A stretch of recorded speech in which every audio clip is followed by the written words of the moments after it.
Continuamos en Radio Análisis, como les decía, fuimos corriendo a la pausa porque nos habíamos pasado con la senadora Bodanovich y hay hartos temas que tratar. Sin más preámbulos, saludamos a la editora general de nuestro departamento de prensa, Montserrat Rolano. Buenos días, Monse. Buenos días, Pato. Sí, hartas cosas para conversar este día, esta semana que ha estado bien intensa.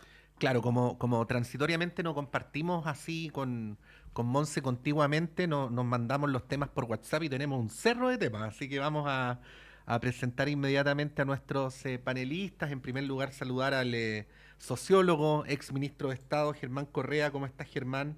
Buenos días, Hola Patricio, bienvenido. qué gusto. Muchas gracias, buenos días, qué gusto verte de nuevo, pues.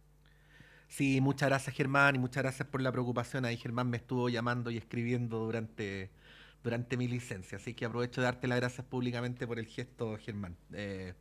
Y saludar también a la profesora, iba a decir cómo se llamaba antes, pero ahora es Facultad de Gobierno. Desde el año pasado en la Facultad de Gobierno. ¿Cómo estás, Mireya Dávila? Bienvenida, muchas gracias, qué alegría tenerte acá en la mañana.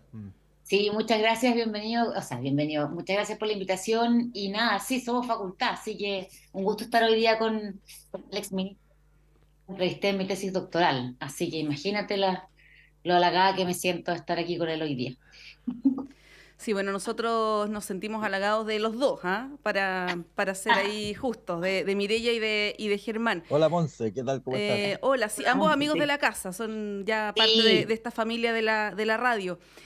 Hartos temas que hablar, no quiero, en honor al tiempo, abundar en la introducción porque ya lo hizo Patricio en su comentario, también hablando con la senadora Bodanovich y más temprano también en Radio Análisis, respecto de este audio que vincula al reputado abogado Luis Hermosilla con pagos, eventuales pagos a funcionarios del Servicio de Impuestos Internos y la Comisión para el Mercado Financiero.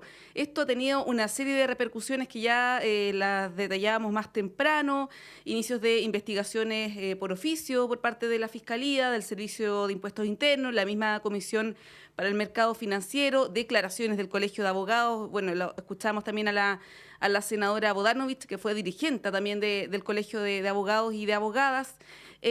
Sus primeras impresiones respecto de esta revelación que todavía nos tiene ahí como digiriendo la noticia. Es bien impactante, la verdad. Mireya, parto contigo.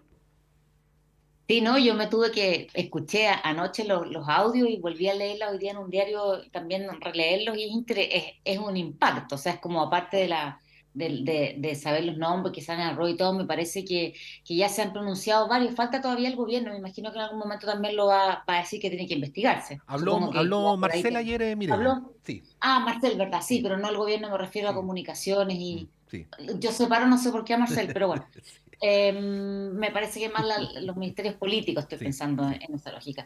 Sí, me parece que es interesante, ojalá que, bueno, tiene dos pistas, uno que tiene que ver con la lógica judicial, que imagino que va por ya por su camino propio, y otro por el impacto en el sistema político, que son temas que además justo viene atingente con el tema del debate constitucional, porque había, de hecho, el propio Contralor había dicho, y también he visto por ahí en la prensa, que también la nueva constitución falla un poco también en este control más administrativo, entonces estas cosas evidencian y se pueden vincular con una lógica más institucional de largo plazo, que es cómo el sistema político y la ley regula estas cosas, digamos. Yo lo pondría también más en el mediano a largo plazo, más allá de la coyuntura. No sé cómo lo ven Sí, ustedes. ahí Germán, llevarte al tema, vamos a tener que poner una pierna en el tema más coyuntural y otra en el tema más Mm. general.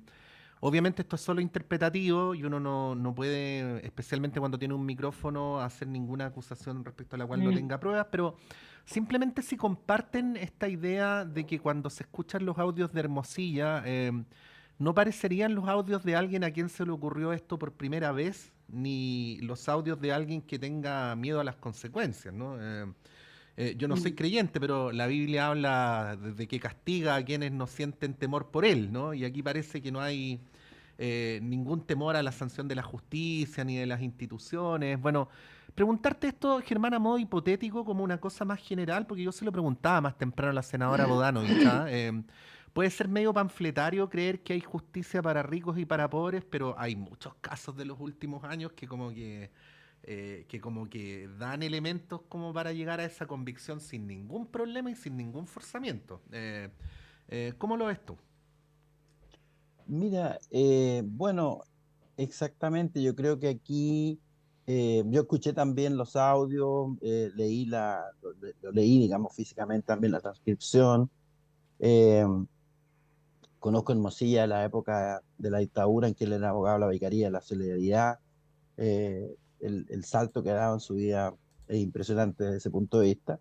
Pero aparte de eso, eh, ustedes me han escuchado con anterioridad el juicio que tengo con respecto al periodo histórico que estamos viviendo, que lo he calificado como un proceso creciente de degradación de la sociedad chilena. En todas las esferas, en realidad, donde uno mire, hay un nivel de degradación.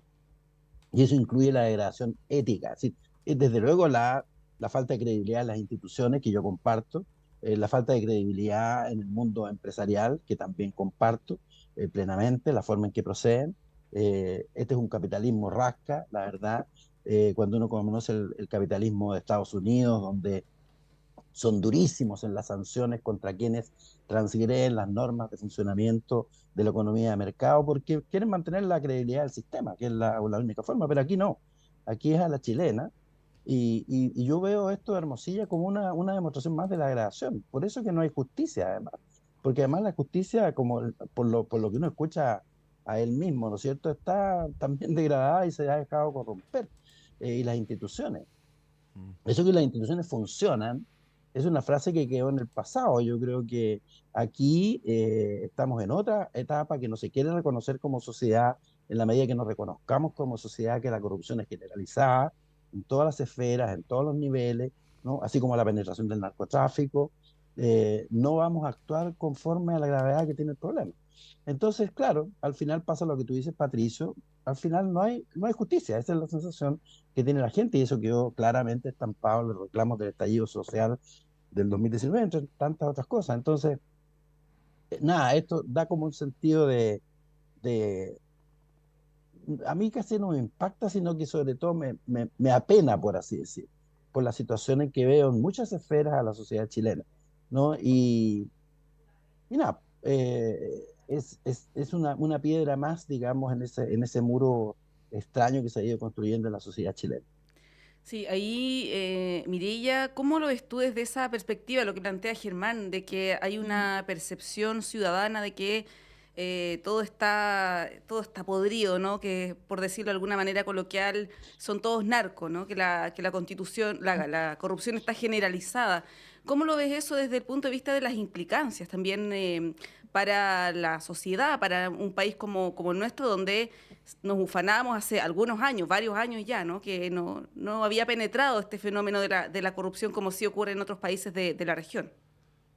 Sí, yo estaba pensando mientras hablaba Germán, si es que estamos como en una etapa de decadencia. Yo a veces lo pienso y también tiendo a pensarlo, pero después pienso, bueno, ¿qué positivo uno podría tomar de esta Mm. época de la sociedad chilena, si lo miráramos desde el futuro? Tal vez estoy pensando en los cambios culturales. Yo creo que ahí hay un aspecto positivo, todo el tema género. Yo creo que también la democracia, con todas las debilidades que tiene nuestra democracia, me parece que ha resistido bien los embates de las tensiones. Ujú. Entonces yo dejaría esos dos puntos solo para hacer un esfuerzo racional animoso de optimismo, ¿no? Nada más que por forzar un poco la lógica. Con respecto a la corrupción, me parece que tiene que ver también con la legislación, porque los delitos de cuello y corbata tienen muy baja sanción, entonces habría que hacer un cambio institucional.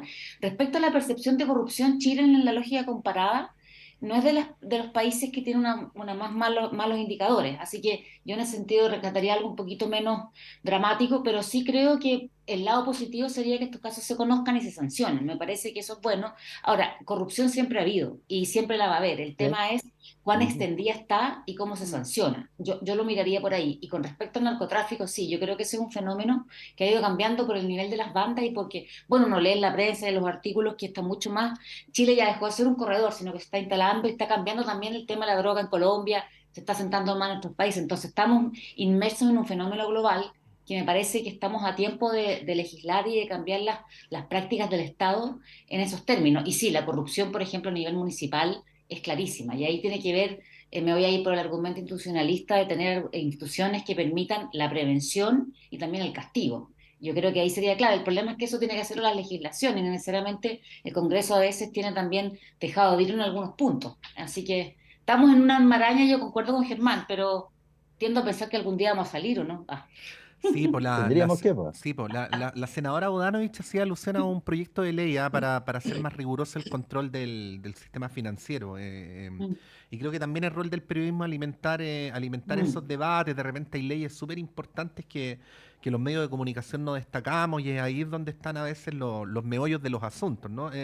Simplemente para finalizar, no es una pregunta, es un comentario y quizás voy a quedar de súper conservador acá, pero hay momentos en los que se vuelve como un gesto de rebeldía contra las injusticias del sistema, y no estoy hablando de los señores poderosos como Hermosilla, sino de los ciudadanos comunes y corrientes, infringir las reglas, ¿no? Pongo, por ejemplo, el momento del no pago del metro durante el estallido social, que se convirtió como en un gesto de rebelión contra la injusticia del gobierno, de las decisiones económicas y así por el estilo.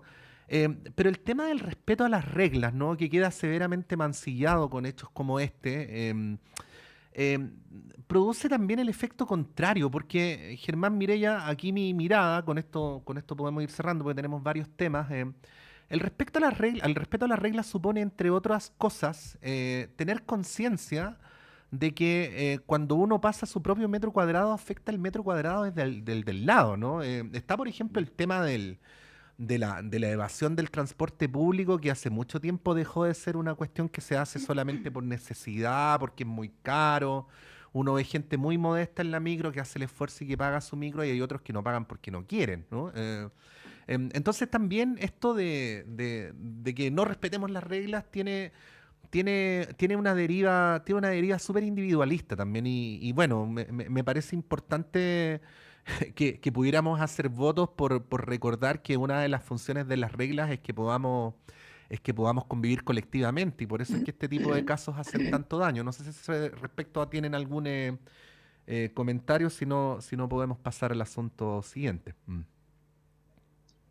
Yo diría con eso, con respecto a lo que tú dices, Patricio, que eso es parte de lo que yo defino como la degradación, precisamente Mm, la debilitación, el debilitamiento de aquello que te hace ser partícipe, activo en una sociedad, respetar las reglas, ¿no? mm, Eh, Porque aquí está cada vez más operando el extremo individualismo, ¿no es cierto? Yo lo he dicho muchísimas veces: primero yo, segundo yo, tercero yo, quinto yo, y quizás sexto, el otro, ¿no? Y eso se generaliza en la sociedad. Por mm, eso que hablo que hay un descompromiso al final con lo colectivo y con la sociedad misma, porque la sociedad no me está representando, la sociedad me molesta, me resulta incómodo. Hay gente que se está yendo de Chile, jóvenes que se están yendo. Yo, en el entorno de uno pequeño, hay por lo menos 3 familias de jóvenes cercanos a mis hijos que se han ido del país. Se van, simplemente. mm, Es una sociedad que no está siendo acogedora desde ese punto de vista. Entonces, por eso yo hablo de una degradación que, si no lo tomamos en serio como sociedad, y no veo que lo hagamos desde hace mucho rato, eh, esto solo va a ir poniéndose peor. Y no es ser pesimista, solamente constatar tendencias, ¿no? Sobre lo cual uno debiera tener un liderazgo político que Exacto. reaccione frente a eso. Sin embargo, el liderazgo político es parte de eso también, ¿no es Sí, cierto? sí. Eh, y eso tiene bastante que ver inclusive con lo que hemos conversado tantas veces, con el proceso constituyente que está culminando. Cuando tú le das un zarpazo a la soberanía popular, te la metes en el bolsillo y te tomas tú un proceso que la soberanía popular te dijo: no, yo quiero que lo haga, o sea, de esta manera, no participativa, está afectando también toda esa credibilidad y el respeto al final, ¿no? Con un parlamento que tiene el 3-5% en las encuestas, en el mejor de los casos, de reconocimiento ciudadano. Entonces, por todas partes tú estás viendo elementos que señalan que tenemos una situación profunda en la sociedad chilena, que, sobre todo los sectores de la intelectualidad, me llama la atención, digamos, que no hay una mayor reacción, las propias universidades que reaccionen, digamos, y promuevan debate, y ponernos frente al espejo para, como sociedad, tener una reacción que nos lleve a un cambio significativo en esta materia. Mireya. Sí, yo concuerdo, voy a agregar brevemente lo que dice Germán, que es una lógica también del cambio cultural del neoliberalismo, que es una sociedad mucho más individualista. Yo estoy súper de acuerdo con Exactamente. eso. Tiene consecuencias de largo plazo que yo creo que hoy día se están viviendo. Así Segundo, el es. tema de las normas, yo creo que tiene que ver con la legitimidad de las normas, que Ujú. hay claramente un criterio como de que las normas no son legítimas, ¿para qué las acato si no las respeto en el fondo? Mm. Y tercero, la sanción. Yo creo que el abogado Hermosilla a mí me impacta por la sensación de impunidad, que Mm. a él no le va a Así pasar es. nada. Eso, porque si uno sabe Así que lo es. van a castigar o que te pueden... Y por eso que la prensa es tan importante, porque en la medida que se revelan estas cosas, también en la medida que la prensa, que hoy día, salvo la Universidad de Chile y otros pocos casos, no está haciendo su rol, en mi juicio, la sociedad chilena, también es bueno que estas cosas se sepan. A mí me parece bien, pero que se sancionen, porque si se saben y no hay sanción, yo creo que ahí se quiebra el hilo más importante. Por ahí termino. Ujú. Bueno, si las queremos llevar a otro tema que tiene que ver de alguna manera con investigaciones administrativas y judiciales que son distintas entre sí. Una, la que tiene que ver con el alcalde de Valparaíso, Jorge Charp, que fue suspendido de sus funciones por un mes por posible, eventual abandono de deberes. Esto luego de que se detectaran irregularidades en la corporación municipal de Valparaíso y él hubiera estado al tanto de esa información, ¿no? Así es lo que constata esta investigación que se hizo. Y la otra que tiene una sede judicial, que es la investigación en contra del alcalde Daniel Jadwe de Recoleta, quien fue citado en calidad de imputado por el caso de las farmacias populares por el eventual delito de cohecho. Son dos casos distintos, como digo, pero son dos alcaldes de izquierda, ¿no? Que representan un sector y que además fueron liderazgos muy relevantes, sobre todo hace algunos años, ¿no? En el contexto del estallido social y están en esta situación judicial, administrativa compleja. Quiero ahí pedirles alguna apreciación respecto de estos dos casos. No sé si tienen alguna reflexión, algún comentario. Germán. Mira, no conozco el detalle del caso de Sharp. Lo de Jado es un tema que va y viene en varias oportunidades. Ha habido referencia al tema. Y bueno, yo los conozco a los dos y de verdad espero que en el proceso judicial surjan todos los antecedentes que permitan aclarar la situación. Me sorprendería un poco a mí, conociéndolos, ¿no es cierto?, que hubiese hechos que uno pudiese calificar de manera negativa. Pero hay que ver, hay que esperar y ver la investigación de verdad. En Chile, por desgracia, tendemos a condenar a las personas en cuanto surgen las acusaciones. A mí también me ha sucedido, porque cuando tú estás en el mundo público, yo fui objeto de una acusación de estafa y otras cosas en primera plana en los medios cuando estaba a cargo del Transantiago, del que todavía ni siquiera se llamaba Transantiago, ¿no? Eso la justicia detectó, esto termina en un sobreseimiento total por parte de Corte de Apelaciones, de la cual nadie se enteró, excepto yo, porque lo que surge es la noticia de la acusación, porque eso vende, ¿no? Pero lo que no surge después con la misma fuerza y con la misma extensión y el mismo tiempo, no estás en un mes en los medios que le estén dando a que fuiste sobreseído, que no había nada, ¿no? Mm. Entonces, yo por eso digo, habiendo sido también víctima de ese tipo de acusaciones muchas veces, hay que ver la investigación hasta el final, ¿no? Hasta que finalmente se sepa. Yo recuerdo el caso del intendente Nittel en Valparaíso, a quien también conozco, ¿no? Y la acusación a mí también me extrañaba mucho porque lo conozco. También salió no sé cuánto tiempo después, porque la justicia tarda demasiado, sobreseído y nadie se enteró, ¿no? No solamente no se Entonces, enteró, sino que Jardinittel prácticamente no tuvo ningún rol público luego de ese caso, ¿no? es que ese es el tema, Sí, la sí. condena Ahora, pública que te marca casi para siempre. sí. Ahora, precisamente por lo que tú dices, Germán, el caso de Charp es distinto al de Jadwe, El ¿no? de Porque, Howard. sí, porque el de Jadwe es un proceso judicial en curso, Ujú. y el de Charp es una cosa juzgada, y ahí quería incorporar, Mireya, un elemento, ya que tú eres académica de la Facultad de Gobierno, que nos ayuda a pensar estas cosas en una perspectiva más estructural. Yo creo que en todo orden de cosas, zanjar para bien o para mal, algo que ocurrió varios años antes, no cumple con la función que habitualmente tienen las decisiones, que son o educar a través de la sanción o reconocer a través del premio. Exacto. Y resulta que cuando Sharp está prácticamente en el final de su segundo periodo alcaldicio, lo suspenden por 30 días por algo que ocurrió en su primer periodo alcaldicio, ¿no? Ujú. ¿Qué podrías decir sobre esto, Mireya? Porque uno entiende que las investigaciones no se pueden terminar de resolver de un día para otro, pero en general en el funcionamiento de las instituciones sería deseable que la sanción fuera oportuna, ¿no? O sea, que tuviera alguna correspondencia cronológica con el hecho que se está sancionando. ¿Cómo ves eso? Mm. Sí, a mí me parece que la justicia que no es oportuna no es justicia. Yo creo que el caso de los Así derechos es, humanos es el caso más brutal de que estamos así viendo es. lo de Víctor Jara, que se murió recientemente, hace unos días, Joan Jara, y todavía el señor viene en camino y no llega a Chile después de cuántos años, de décadas del proceso. Así que por ahí, por un punto, me parece que el punto de vista más global le hace mucho daño a la sociedad esta tardanza. Segundo, además lo del alcalde de Valparaíso es bien menor, es una cosa de una fotocopia. Sí. El por qué lo castigaron, digamos, lo sancionan es algo bien particular, que además es una lógica que empezó por una motivación también política. Mm. Entonces, me parece que tanto tiempo después lo perjudica. Ahora, el punto de vista del liderazgo, porque el de Dajado es distinto igual, y es cohecho, o sea, es una consecuencia política más compleja, yo creo, en ambos. Mm, Pero es malo porque yo estoy de acuerdo que si, aunque sean inocentes, después quedan como esta cosa, como se les raya la pintura, como uno Mm. dice. Y del punto sí. de vista del liderazgo político, que yo concuerdo también con Germán, que tenemos un grave tema de liderazgos políticos que construyen mayoría. Yo ahí lo veo como una pena, porque son liderazgos que se rayan un poco la pintura. Y claro, afecta también la posibilidad de generar mayorías políticas. Ahora yo no sé cuál va a ser la trayectoria política de Jadwe, porque Jadwe, entre que competía con el presidente Boric y sigue siendo alcalde, no sabemos su futuro. Y Char, claro, también iba para otra cosa. Yo no sé si después va a saltar al Congreso, no lo sé. Pero el punto de vista de las trayectorias políticas, esto a mi juicio les raya la pintura. Y si son condenados, con mayor razón también, digamos. Sí, ahí Eso, brevemente, Mireya, Charp está en su segundo periodo alcaldicio, Jadwe en el tercero. Por lo tanto, Charp, yo si sé, quisiera, Sí. podría postular a un periodo más, sí. Yo sé. Jadwe no, y por eso es un Pero, sí, en el mundo claro, de la pero, izquierda pero en es un general, permanente tema de sí. conversación que va a ser Jadwe, ¿no? Las Sí. trayectorias políticas por lo menos en Chile, de la vuelta a la democracia, generalmente los alcaldes no saltan al sistema político nacional. Mm, No lo veo mucho, así que yo no estoy segura si sería una excepción, digamos. mm.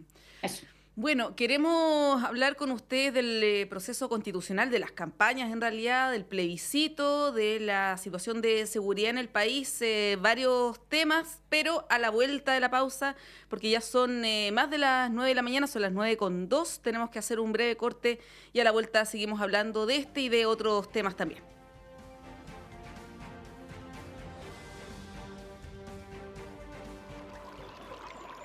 Aguas Trayén o Cascada en Mapudungún es la mejor agua purificada con tecnología de última generación. Para más información, visite su página web www.aguastrayen.com.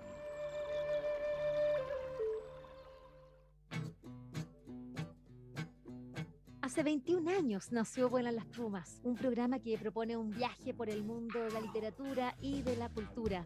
Soy Vivian Lavín y quiero agradecerles su compañía y cariñosa escucha todos estos años en Radio Universidad de Chile. La invitación es a reencontrarnos cada miércoles a las 17 horas en el 102.5 de la frecuencia modulada y cuando lo deseen pueden hacerlo a través del podcast de Vuelan las Plumas en Spotify y también en Apple y Google Podcast. Para saber más sobre nuestras entrevistas, les invito a que sigan Vuelan las Plumas en Instagram, Twitter y Facebook. Radio Universidad de Chile te invita a escuchar los jueves a las 18 horas Diálogos, un programa del Instituto de Chile, conducido por el profesor Fernando Lolas Stepke, académico de la lengua en la radio que piensa. Diálogos, un programa para la producción del cultivo, progreso y difusión de las letras, las ciencias y las bellas artes. Todos los jueves a las 18 horas en el 102.5 FM y radio.uchile.cl.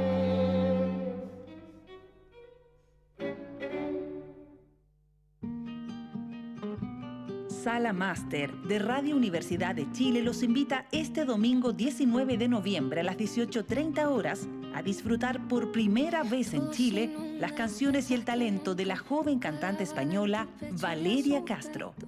Dueña de una voz sensible y una carrera que la tiene girando por primera vez en América Latina, Valeria Castro se presenta por primera vez en nuestro país y en este escenario con su gira titulada Con cariño y con cuidado. Valeria Castro, la gran revelación de la música española y nominada a los Grammys Latino por su disco debut, nos deleitará con una presentación íntima y mágica en Sala Máster después de llenar los teatros de diferentes ciudades españolas. Los dejamos invitadísimos para este domingo 19 de noviembre a las 18:30 horas a disfrutar el canto y la voz de Valeria Castro en Sala Máster. Miguel Claro 509, Providencia. Últimas entradas disponibles en Passline.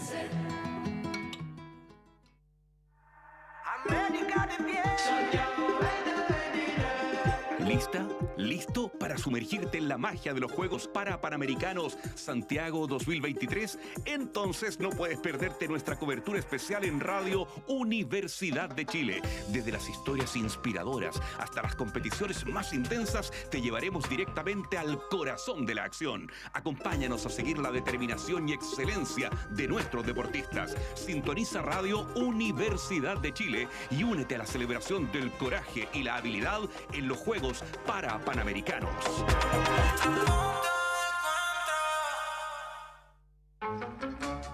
Radio Universidad de Chile le invita los lunes a las 21 horas a buscar en conjunto el Bello Cine. Una conversación musical para encontrar las buenas señales, para volver a creer en un país digno, para buscar un mejor destino, para buscar un bello cine. Un programa creado y conducido por Argos Geria. Bello Cine, lunes a las 21 horas en la radio que piensa.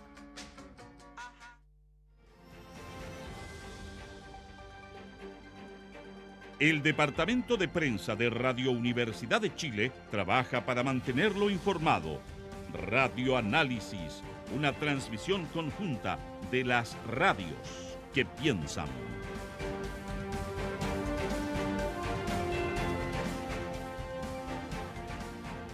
Son las 9:06 de la mañana, continuamos en Radio Análisis, en este miércoles 15 de noviembre con Montserrat Rolano, con Mireya Dávila, con Germán Correa, ya lo había anunciado Monse.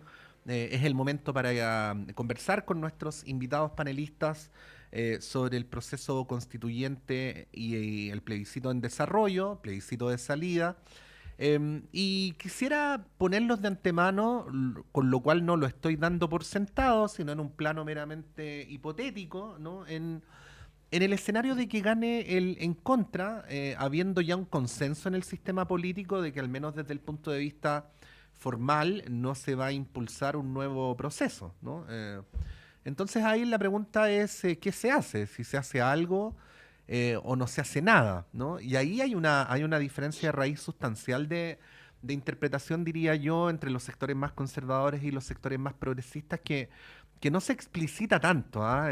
Por ejemplo, cuando el presidente del Senado, Germán, dice es importante cerrar el proceso, ¿no? De alguna manera esa afirmación tiene la connotación de que lo que ha ocurrido en los últimos 4 años es un paréntesis, ¿no? Cerrar algo que se abrió.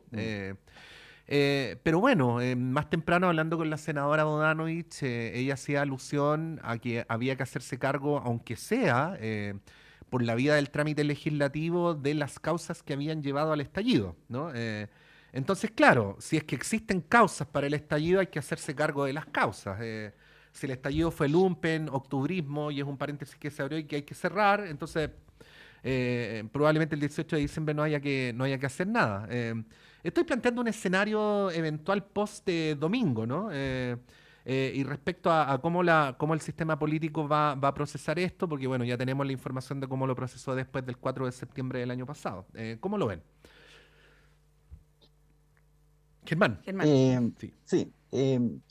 Mira, yo creo que afortunadamente yo creo que se ha ido imponiendo como la idea que si triunfa el en contra, que yo espero que triunfe, es mejor hacer lo que decía Don Quijote a Sancho, mejor no menearlo Sancho, decía, porque llegue.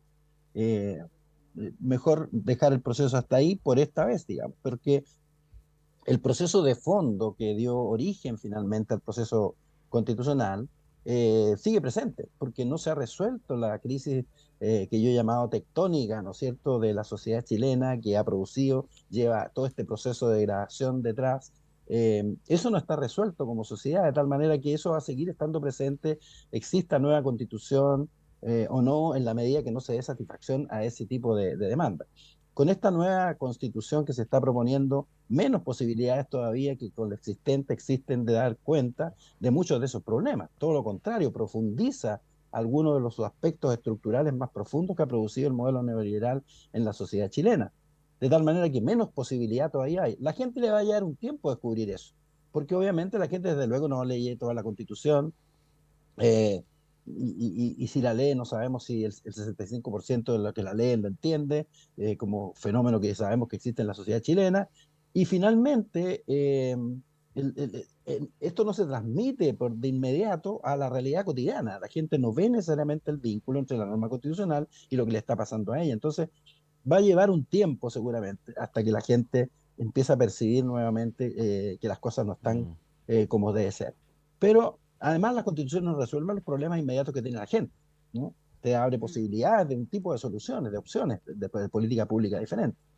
Entonces yo creo que primero lo mejor es dejar el proceso hasta ahí con este gobierno, porque ya este gobierno, yo se los dije de manera muy dura el 4 de septiembre, yo les mandé el WhatsApp a algunos de ellos con los que mantengo contacto, y dije que se les acabó el gobierno, porque el marco programático de este gobierno suponía una nueva institucionalidad que no se dio.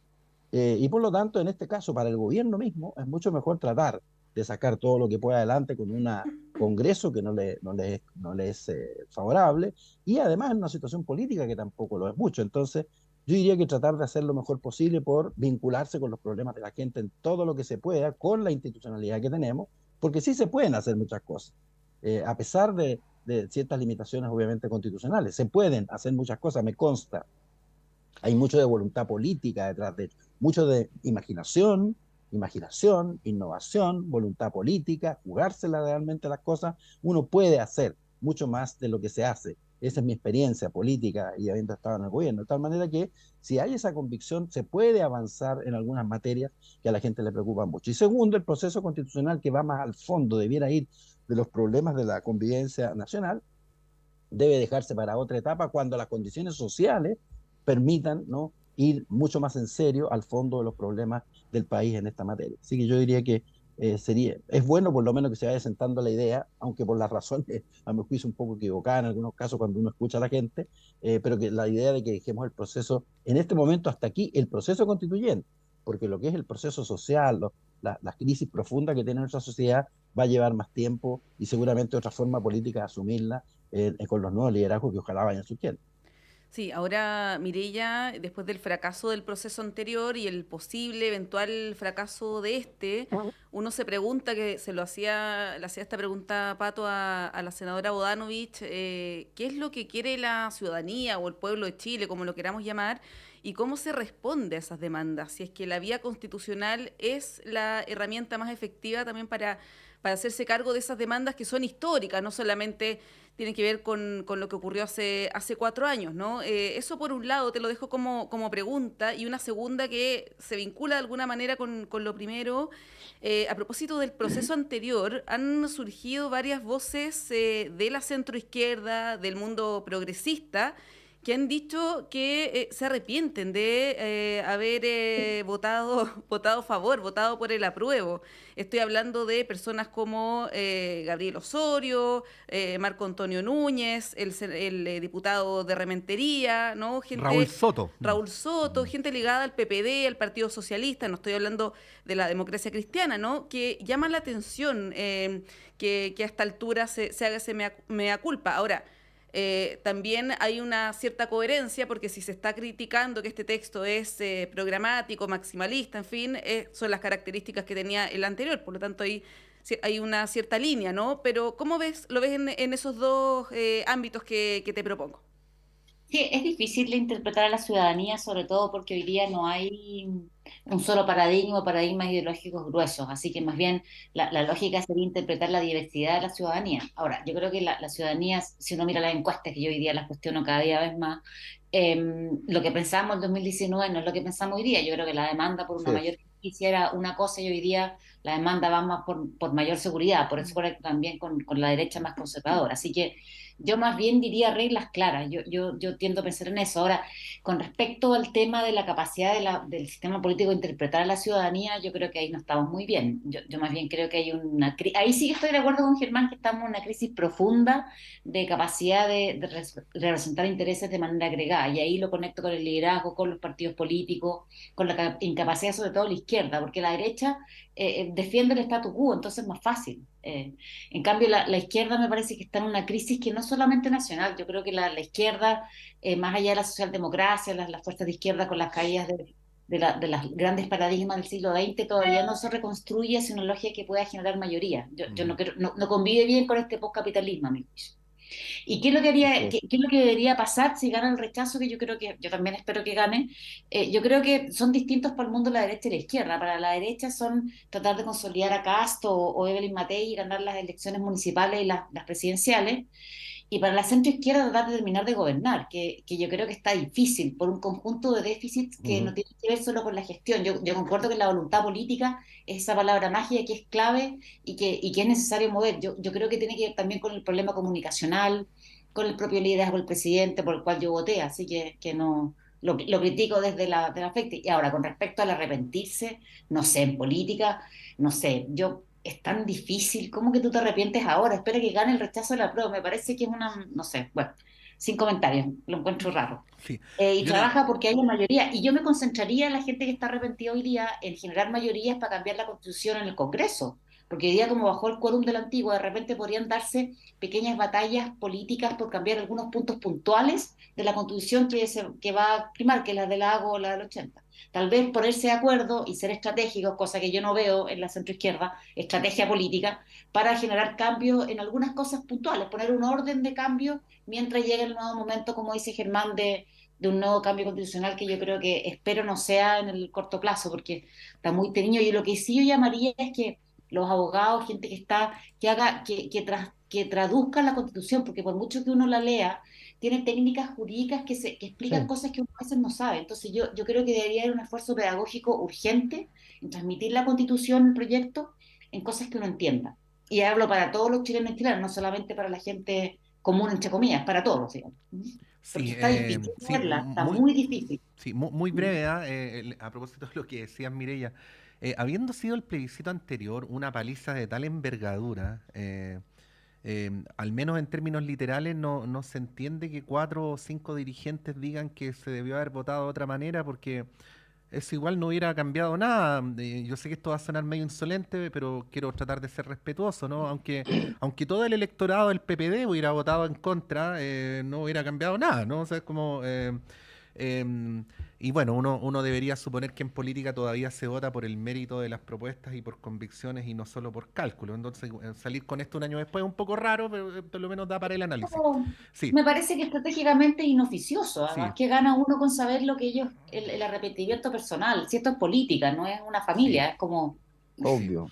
sí. no sé. Ahora, lo que sí plantea, nos saca un poco, pero ahí te doy un poco la palabra, Germán, lo que sí plantea Mireia respecto a esta incapacidad de las izquierdas o de los progresismos de ofrecer un proyecto que realmente le haga sentido a la ciudadanía es un gran tema, ¿no? Se habló mucho luego, Germán, del plebiscito del año pasado.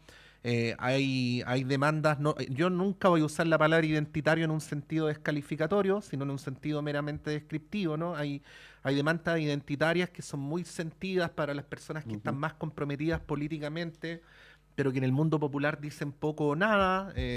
No podemos desdeñar que una parte, no digo todo, pero una parte del triunfo del actual presidente Boric en la segunda vuelta anterior fue un anti-Kast más que un por Boric. Y si uno cruza la cordillera o la cordillera, si ustedes prefieren, uno ve que el ministro de la inflación del 140% le dice al pueblo: voten por mí porque soy más sensato en relación a este caballero que es medio desequilibrado. Y no tiene mucho más que ofrecer que eso, ¿no? Entonces ahí, Germán, que tú como un viejo militante de izquierda, y aquí también viejo es un piropo y no piropo, una descalificación, sí, quería pedirte una reflexión sobre eso. Bueno, creo que ese es un tremendo tema y Mm, que a mí en lo personal obviamente me llega muy, muy profundamente porque si uno mira el panorama, la verdad que hoy día no solamente tenemos izquierdas, múltiples izquierdas, yo diría que tenemos mucha gente que uno se definiría como de izquierda, que no son los que uno cree que eran, porque ya no son. mm, Los socialistas dejaron de ser de izquierda, los socialistas incluso se llaman socialdemócratas, existe hoy día el socialismo democrático.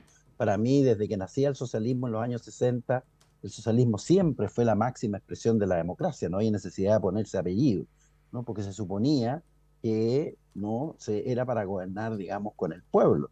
Entonces no había necesidad de ponerse apellido, pero hoy día se ponen apellidos porque se supone que habrá otro socialismo, que yo desconozco, que es no democrático, ¿no? Pero ya el Partido Socialista como tal hizo toda una transfiguración, por así decir, para definirse hoy día, porque buena parte de los que lo dirigen nunca fueron socialistas, fueron demócratas cristianos, y después fueron MAPU y después fueron izquierda cristiana. Eh, y a último momento, recordemos, ¿no? En la historia, eso vale ser viejo, ¿no? Último momento cuando estaba terminando el gobierno de Frei y cuando está comenzando el gobierno de Allende. Entonces, eh, y después viene el golpe y el exilio. Entonces, yo diría que no tenemos izquierdas, es decir, tenemos muchas izquierdas, porque el serio problema que tenemos es un problema histórico en realidad, porque, es decir, yo lo dije en alguna oportunidad cuando asumí la presidencia del partido el año 92, que estábamos viviendo el mundo de la izquierda, tres transiciones que son máquinas de moler carne, ¿no? ujú. Lo que significó la transición de la caída de los socialismos reales, es decir, eso es devastador. Lo que se suponía que representaba lo que era nuestra aspiración, resulta que resulta una manga de dictadura terrible, ¿no es cierto? Y nos deja. Después, lo que sucede con los proyectos de izquierda en el mundo, ¿no? El propio nuestro, el devastador eh, fracaso nuestro con la Unidad Popular, ¿no? Y después, bueno, los socialistas mismos, que pasamos por todo tipo de fraccionamiento y todo lo demás durante el periodo dictatorial. Entonces, esos son máquinas de moler carne desde el punto de vista Mm. político. Entonces yo creo que no hemos salido todavía de esa coyuntura histórica, ¿no? En una redefinición profunda. Y termino diciendo una cosa, porque además las izquierdas hoy día, inclusive las más a la izquierda que uno podría encontrar, yo me reúno con mucha gente que me pide conversaciones, un poco saber del pasado, la experiencia y todo lo demás. eh, Hay una búsqueda, sobre todo los jóvenes, pero una búsqueda que no necesariamente se liga con la gente. Si las izquierdas, para ser tales, tienen que tener un fuerte vínculo con la gente, con la ciudadanía, con el pueblo, con lo que llamemos, ¿no? Y nos están nutriendo de allí. Todos están metidos en la misma burbuja y cuando tú conversas con esos grupos de izquierda que tratan de constituirse, incluso formar nuevos partidos, al final están pensando en la próxima elección, Ujú. ¿no? Y yo les digo, no, este tema, ¿no? Cuando Allende hacía sus campañas no era para solo porque quería ser candidato y ganar una elección. Allende hacía pedagogía social, Allende hacía educación política de la gente. Él sabía que seguramente no iba a ganar una campaña, pero educaba políticamente, iba construyendo movimiento popular. Y eso es una tarea fuerte, dura, exigente, ¿no es cierto? Entonces, yo creo que eso se ha perdido desde el punto de vista de la izquierda, que tú o te nutres de la nueva gente que tiene la sociedad chilena y ves cuáles son realmente sus sueños, sus aspiraciones, sus inquietudes, y desde allí vas construyendo propuestas políticas o simplemente esa conexión imprescindible no se va a reconstituir. Entonces vamos a seguir teniendo este drama de estas izquierdas que tratan de reconstituirse por arriba para participar en el próximo evento electoral y no para una nueva representación de lo que es hoy día la sociedad chilena en los sectores populares, que son muy diferentes al pasado. Y por lo tanto uno también tiene que archivar todas esas cosas del pasado, sacar lecciones, pero aprender de nuevo de la gente, la única forma que una izquierda tiene para reconstituirse. Sí, bueno, a propósito de lo último que dice Germán de las izquierdas, de cómo se interpretan a los sectores populares, hay un tema que es el de mayor preocupación, no solamente de los sectores populares, sino de la ciudadanía en su conjunto, que es la seguridad. En nuestro país hemos tenido una ola de homicidios. Ayer el Ujú. gobernador regional metropolitano hablaba de 16 asesinatos y 26 homicidios frustrados en las Así últimas es. 2 semanas. Él hablaba de una pandemia de homicidio y en ese contexto hay distintas propuestas, algunas menos razonables que otras, ¿no? Como convocar al COSENA, decretar estado de excepción en la región metropolitana o en gran parte del país. Pero más allá de esas propuestas, y bueno, aprovechando también a Germán que estuvo ahí en la cabeza del Ministerio del Interior, pero partiendo por Mireya, ¿cómo ves lo que está pasando y el estado del debate en esta materia? Sí, bueno, yo no soy experta en materias de seguridad, así que voy a hablar desde la ignorancia, pero del punto de vista político me parece que es un tema en la agenda como los de salud, que incluso supera, yo creo que si hicieran las encuestas, supera al de salud, otros temas que son como los clásicos que más preocupan a las personas. Yo creo que el fenómeno delictual ha cambiado completamente en el último tiempo de manera muy rápida. Entonces, la pregunta es si el Estado está capacitado para responder con esa rapidez y esa eficacia en lo que se pide. Yo creo que este gobierno, que es un gobierno de izquierda o centroizquierda, partió muy reacio porque la izquierda por el tema de la dictadura ha sido muy reticente a tomar el tema del orden público. La realidad se lo comió y al final hoy día defienden la participación de las Fuerzas Armadas en orden interno, por ejemplo, cosa que hace unos años atrás habría sido impensado, ¿verdad? Entonces me parece que en ese punto de vista el gobierno ha ido poniéndose bien a tono, pero el Estado no. Entonces, ahí es lo que me imagino que tiene que cambiar mucho más rápidamente, que es la capacidad institucional de responder. Ahora, también en la prensa uno ve que pasan cosas, no es que el Estado esté absolutamente paralizado, lo que pasa es con cuánta rapidez responde al fenómeno y cuál coordinadamente responde, creo yo. Ujú. Sí, hablábamos un poquito ayer de eso, Mireya, en el panel. También hay el rol de los medios, porque hay una pulsión en esta refriega del sistema político a pedir renuncias. No digo que no haya que pedirlas, Sí. ¿no? No digo que las autoridades estén exentas del juicio público ni del juicio político. Pero también una pulsión en la política de decirle a la ciudadanía que los problemas complejos se resuelven con soluciones mágicas, ¿no? Exacto. Bueno, lo que demuestran en los últimos tiempos, en particular con la gestión del gobierno, es que cuando se desarrollan ciertas políticas, al cabo de un tiempo se pueden obtener resultados, como por ejemplo en el caso de los portonazos, ¿no? Exacto. Durante el año pasado hubo un momento en que había muchos portonazos y por una política directa dirigida por el Ujú. gobierno en relación a los portonazos disminuyeron, ¿no? Pero el tema de fondo no se resuelve de un día para otro y me atrevería a decir que no se resuelve de un gobierno para otro. Pero bueno, Germán, tú estuviste sentado donde las papas queman, así es que más allá de lo que pueda decir yo desde fuera o desde lejos, seguramente tienes mucho más antecedentes para referirte a estos asuntos, ¿no? Mira, no sé si tanto, aunque la experiencia ayuda, obviamente, pero te diría que, lo he dicho otras veces, yo creo que cuando uno se enfrenta a problemas de esta complejidad, de esta magnitud y de esta, yo diría, a ver, de esta urgencia, porque la verdad es que la gente lo está pasando Sí. pésimo, ¿no? La gente está encarcelada en sus propias casas, ¿no? Llenas de rejas, llenas de seguridad. Y esto, cuando mientras más te acercas a los sectores populares, peor es. No. ¿No? Es cierto que hay muchos asaltos en el barrio alto, en la clase media y todo lo demás, pero la verdad lo que le pasan peor inclusive son la gente de los propios barrios populares. Entonces, yo diría que eh, el tema no tiene que asumirse en ese nivel de gravedad. Lo dije alguna vez aquí mismo, Ujú. ¿cierto? Yo creo que estos son los temas de Estado. La izquierda siempre ha sido reticente a estos temas cuando involucran policías, militares y todo lo demás, y es Inteligencia. absurdo. Mm. Y yo entiendo, porque yo fui parte de ese drama, de la dictadura y todo lo demás y todo lo que vivimos, pero tú tienes que escuchar a la gente en la angustia cotidiana de vivir. La gente ya no está pudiendo vivir cotidianamente. No puedes salir con seguridad a la esquina, ¿no es cierto? Porque te roban el celular, te lo arrebatan. Es decir, es una cosa generalizada. Entonces, cuando las cosas son así en una sociedad, lo que corresponde es tomarla en serio. Yo siempre he dicho que Chile es un país, lo considero poco serio, porque no asume con la magnitud, con la prestancia, la gravedad de los problemas. Y rápidamente recurrimos a una ley o Ujú. una institucionalidad. Y lo que nos está fallando son las leyes y las institucionalidades. Eso es lo que nos está fallando. Entonces, eso no es la solución. Lo que hay que hacer aquí es ponerse de acuerdo. Este es un acuerdo nacional de verdad.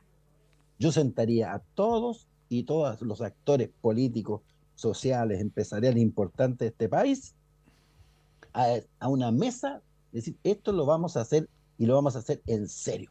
Y sacamos esto de la guerrilla política, que sí, que este gobierno bajó más el crimen, que lo bajó el otro, que absurdo. No puedes jugar con eso cuando está afectando tan gravemente la cotidianidad de la vida de las personas.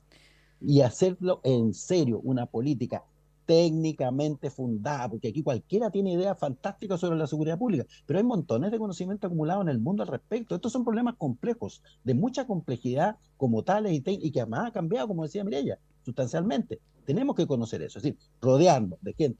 Mira, si yo algo hice en transporte y mi gestión fue más o menos bien valorada, fue porque me rodeé de un equipo técnico espectacular, primer nivel. Fue primero lo que le pedí a Elwin cuando me decía, no, mire, yo sobre esto no sé nada, y le pido que usted me autorice los recursos para contratar, tener a la gente mejor calificada técnicamente el problema, para enfrentarlo en serio. Y algo hicimos. Entonces, creo que técnicamente sólido, pero políticamente con mucho compromiso de todos los actores políticos de sacar esto de la arena de la rencilla política cotidiana, que no ayuda a nada, ¿no?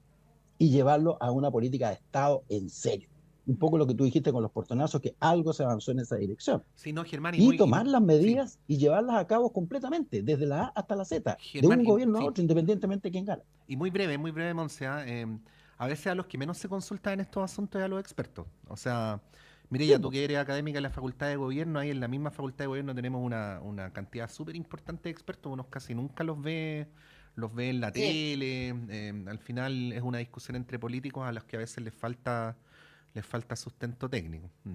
Sí, Muchas veces. solamente para finalizar, decir que el tema de un acuerdo político, nacional, que incorpore las visiones de expertos, de técnicos, es lo ideal, y nosotros acá lo hemos planteado varias veces, pero en el actual contexto, sobre todo del Congreso, es bien poco viable. Están todos pensando en la próxima elección y ni siquiera alineados a sus propios partidos políticos, lo que hace la situación bien compleja.